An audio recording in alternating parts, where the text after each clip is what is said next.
So most of the rest of this course is talking about what you can do and how you can do it in detail. But one thing that a lot of people find when they start looking into automating things for their business is that it becomes overwhelming just knowing how you go from I have this thing that I kind of know I want to get automated to I have now automated the thing.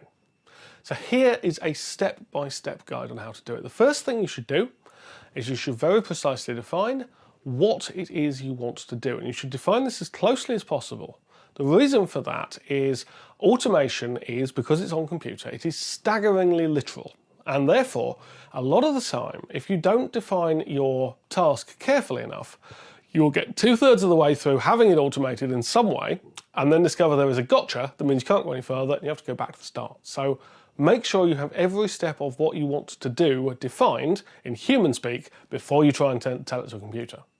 The next thing you should do is look for a third-party tool that can do what you want, or not necessarily even a third-party tool. Check if you can do it within Facebook.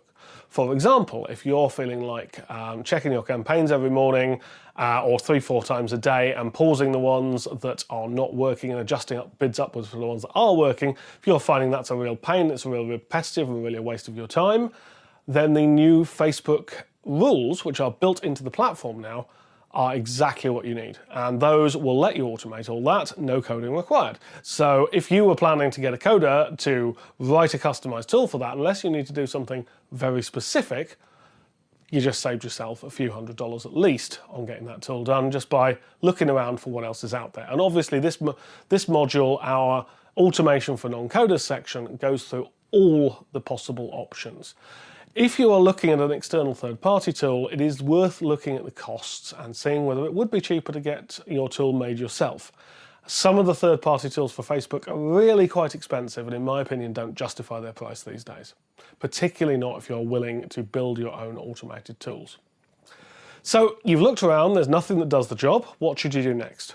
Well, you should try and get some idea of how complex the task you're going to be is, and the simplest way to do this is just look at the number of steps. And if you can, Google Facebook API and try and get some sense for whether this is a task that has a nice set of recipes in the documentation. If you're not a coder, you'll find a lot of this stuff impenetrable. Anything you find impenetrable, just skip, honestly. I still do that. I've been a coder for a very long time, and my approach to some of Facebook's specific terminology in the API docs like nodes and so forth is, I'll worry about it if I need it. But you should be able to get some sense of if this is very simple, like starting a campaign at midday, or if it is very, very complex. And to be honest, I have trouble thinking of any particularly complex things to do in the Facebook API, but maybe something involving searching for interests and then making decisions based on those interests, and then creating entire campaigns and ad sets. That would be a harder problem.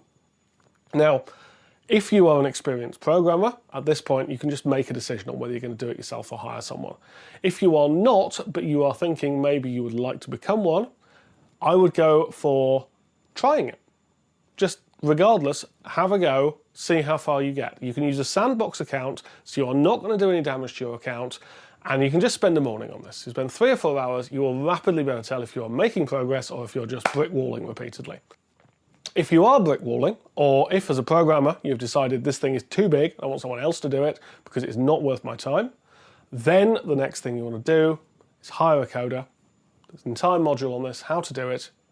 Hire the coder, specify what it is you want very carefully, then keep in contact with them while they develop the tool. Now, one thing that you should be aware of is when your programmer proudly presents you with his finished tool, or you yourself proudly present you with your own finished tool, possibly with, a box of chocolates, nice glass of champagne, there will be bugs. There will be a significant number of bugs every single time. You will need to remember to allocate time to improving and finishing the tool. It'll take maybe 2 or 3 rounds of bug fixing for it to really work in a way that is going to help your business. And once it's done that, you're good.